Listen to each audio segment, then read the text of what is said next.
हस हस हसून घे मंजिरी. अगं देवी आईने तिच्या शक्तीचा एवढासा अंश वापरला फक्त आणि तुझी ही अवस्था झाली. शिवनाथ, तुझी अवस्था तर माझ्याहून वाईट आहे. आणि हे काय केलंस तू?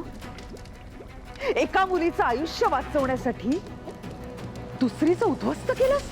हा तुझ्या दृष्टीचा दोष आहे. स्वार्थ नव्हता माझा, नियती होती. आणि त्या निर्णयाने शेवटी दोघींचंही भलंच होणार आहे. बास, रूप बदलून खूप खेळलास तू, पण आता तुझा खेळ संपलाय शिवनाथ. खेळ रूपाचा नाहीये ग कैदाशिणी, विश्वासाचा आहे.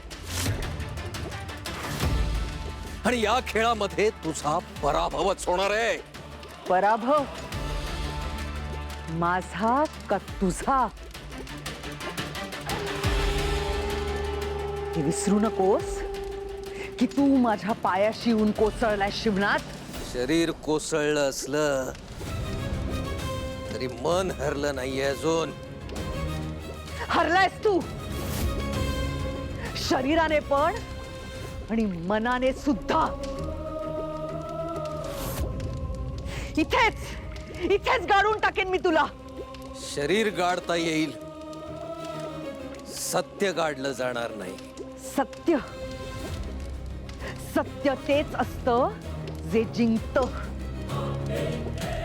आणि मी जिंकतेय. मी जरी पडलो असलो ना तरी माझी मीरा अजून ताट उभी आहे. आणि जोपर्यंत ती उभी आहे ना, तुझा विजय होणं शक्य नाही.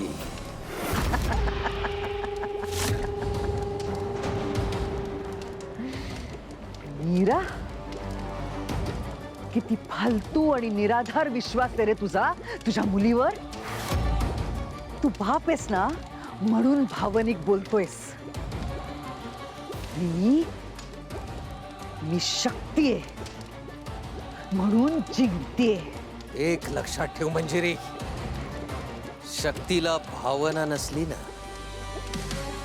की शाप होतो तिचा. शाप शाप शाप तर तुला भोगावे लागणार आहेत शिवनाथ.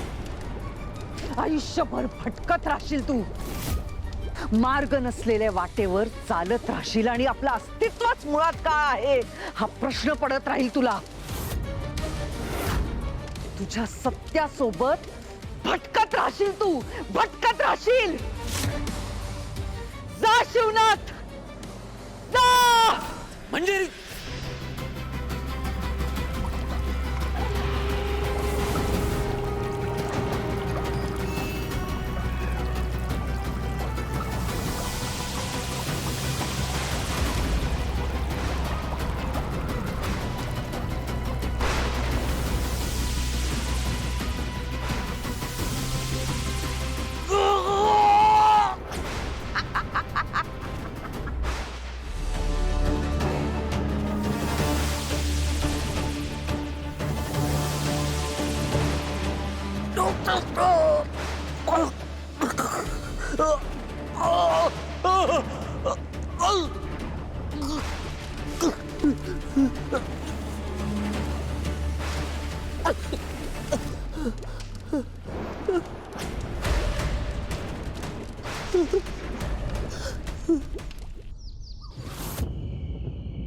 माया, माया, अनन्या, मायाला कुठे पाहिलंस का ग? नाही माहित. अगं पण इथे जाता येताना कुठे दिसली का तुला? इथेच बसलीस ना तू म्हणून विचारलं. मी काय वॉचमॅन आहे का? आगाऊपणाने उत्तर देऊ नको मला, आधीच सांगते. मी फक्त तुला विचारलं मायाला बघितलंस का म्हणून. तिला कुरवाळ्यात बस म्हणून सांगितलं नाहीये तुला मी. नाही माहित, आता काय करू? तुला विचारलं ते अर्थच नाही. माया, माया, माया, कुठे गेली आता ही? मी निघतो, नाहीतर नर्मदाला संशय येईल. बाबा तर मगाशीच नर्मदा आत्या शोधत असेल असं सांगून निघून गेले होते. मग आत्या अजूनही का शोधतायत मायाला? बाबा नक्की कुठे गेले असतील? आणि मीरा? मीराही कुठे दिसत नाहीये.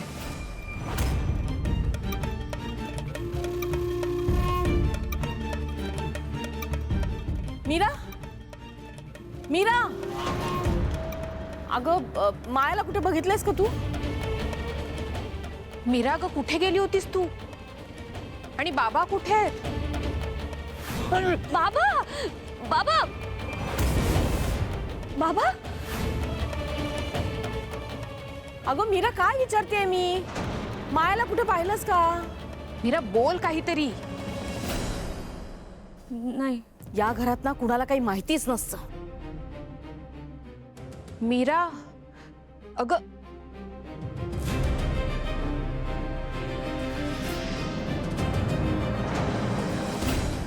ही अशी न बोलता वर का निघून गेली अचानक? हिनीच काही बरं वाईट केलं नसेल ना मायाचं?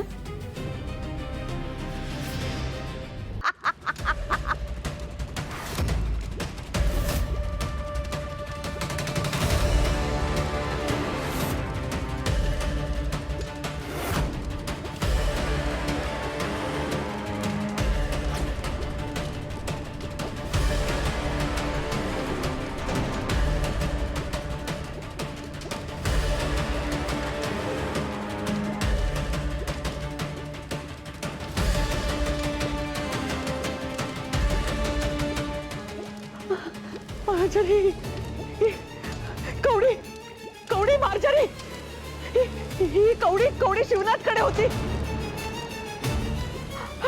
आपण इतकी वर्ष हिचा शोध घेत होतो आणि ही कवडी शिवनाथकडे होती मार्जरी. आणि आज ही कवडी स्वतःहून माझ्या पायाशी आली. मार्जरी, आपल्याला तिसरी कवडी मिळाली. मिळाली आपल्याला ती.